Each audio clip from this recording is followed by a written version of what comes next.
I'm good. How are you? बढ़िया बढ़िया बढ़िया and we are loving your work. आपको देखकर ऐसा लग रहा है मैं प्रणाम करूं टीवी पर। भगवान का रोल नहीं है, ये एक बहुत वॉरियर का रोल है, तो हाँ तो प्रणाम वॉरियर को करने की जरूरत। सलाम करूं ऐसा कहने को मन कर रहा है। अहिल्या को इतना सपोर्ट करते हो आप। हाँ, मतलब ये कैरेक्टर वैसे मतलब बहुत प्यारा है और बहुत इसीलिए प्यारा है। बहुत प्यारा। और जब मैंने सुना तो मुझे बहुत अच्छा लगा और यही वजह है कि मैं इस प्रोजेक्ट से जुड़ा हुआ हूँ, क्योंकि इसका जो ओके यूएसपी है वो बहू के साथ का नाता जो बताया है। Exactly. So starting my side my self RJ Ranchi. आपकी आवाज कट रही है बीच में। हेलो। आपकी बीच में आवाज कट गई। जो आपने नाम ओके बताया आपका कोई नहीं आया, बाकी सब सुनने में।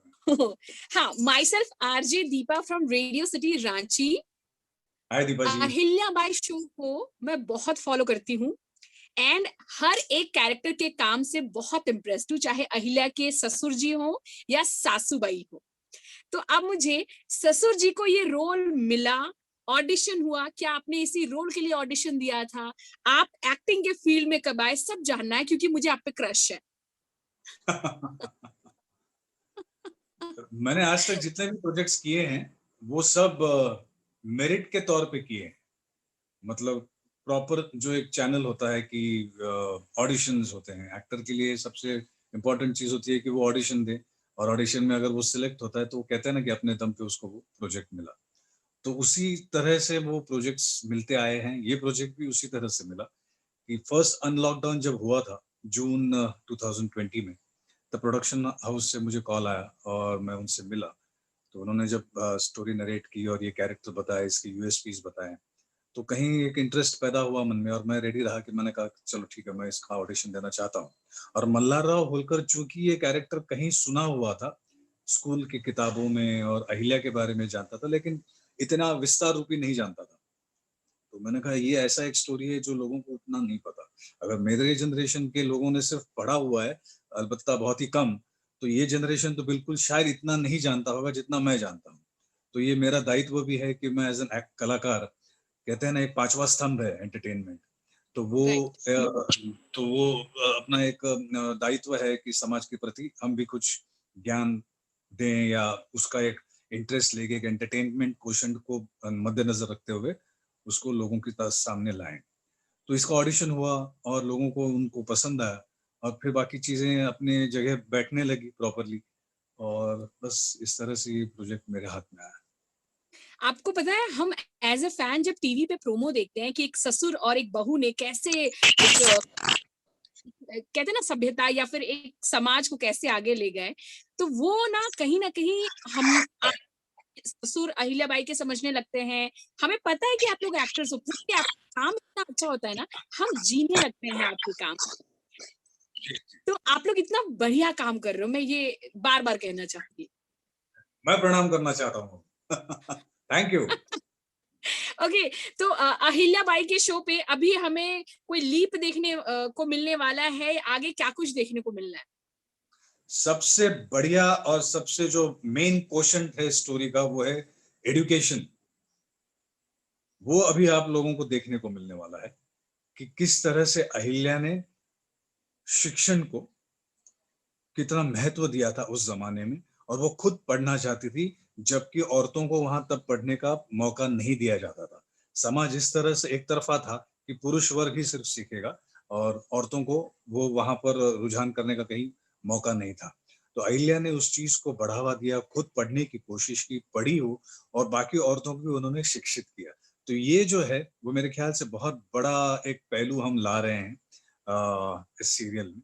वो अभी आप लोगों को देखने मिलने वाला है, एजुकेशन।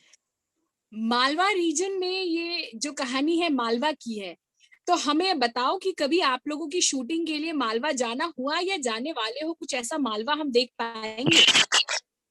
मालवा जाने का अभी तक मौका या अवसर आया नहीं है, लेकिन आगे शायद अब ये जैसे अनलॉकडाउन लॉकडाउन वापस शुरू हुए हैं, थोड़ा घुमाव इस तरह का है, मे बी हो सकता है कि आगे जाकर हम वहां उनका दर्शन कर पाए।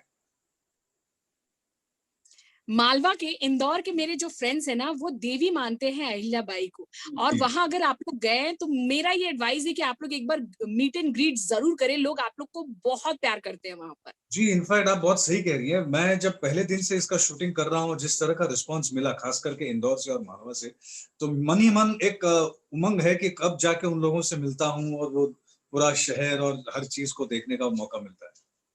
एक्चुअली एक्चुअली अच्छा, जी। अब मुझे थोड़ा आपके बारे में जानना है, राजेश को जानना है। राजेश जो मराठी इंडस्ट्री में भी सुपरहिट है, और फिलहाल हमारे टेलीविजन इंडस्ट्री में भी जो रोल आप प्ले कर रहे हैं, बहुत रिस्पेक्ट के साथ आपको देख रहे हैं। आपका जो गेटअप है, क्या ये हमेशा ऐसा ही रहता है? मल्हार राव के लिए ही आपने ये रखा हुआ? जी, जब आपने अगर शुरू के एपिसोड्स देखे होंगे, आप तो वहाँ पर जब वो गाँव में होता है अहिल्या के, तो वहाँ उनका ड्रेस कोड अलग होता है, वो राजा का ड्रेस कोड नहीं है। वो गाँव के हिसाब से एक सूबेदार को अपने आप को छुपाया है, क्योंकि वहाँ निज़ाम सेना के आना-जाना है, शायद शत्रु लोग, दुश्मन होंगे वहाँ पर, तो अपने आप को उन्होंने उस वेश से छुपाया हुआ है। लेकिन जब वो महल में आते हैं, जब वो मालवा अपने सेक्टर में आते हैं, रीजन में आते हैं, तब उन्होंने वो राजा का कोट पहना, और खास करके आप देखेंगे उसी में वो रहते हैं। Okay okay. आप चूंकि महाराष्ट्र से हो और मैं झारखंड से हूँ, तो मैं आप थोड़ा झारखंड की बातें आपको बताना चाहूंगी। झारखंड नाम लेते ही आपके जहन में क्या आता है? सबसे पहले मैं ये जानना चाहती हूँ। महेंद्र सिंह धोनी। ओके, धोनी के बाद आप मुझे याद रखिएगा, मेरा नाम दीपा। बिल्कुल। और जी, झारखंड जो है, बहुत कहते हैं ना, लोग इसके बारे में कम जानते हैं, लेकिन जो जानने लगता है वो इसकी बात हमेशा करता है।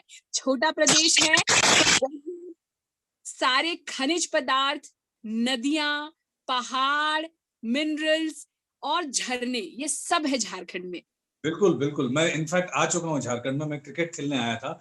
वहाँ पर वो स्टेडियम है, कौन-सा, if I am not mistaken, Siliguri में, नहीं, yes yes yes yes yes. है ना? तो हाँ वहाँ हाँ। उस स्टेडियम में मैं सीसीएल के लीग मैचेस में मैं खेलने आया था, झारखंड में। ओके ओके, वाह! तब तो आप हमारे झारखंड के दर्शन कर चुके हो। फुल बिल्कुल, ऑफ बिल्कुल। Beauty, nature beauty. प्योर तो ब्यूटी, यस, फ्यूचर यस। में आना हुआ तो आप मुझे बताना, मैं घुमाऊंगी। 100%।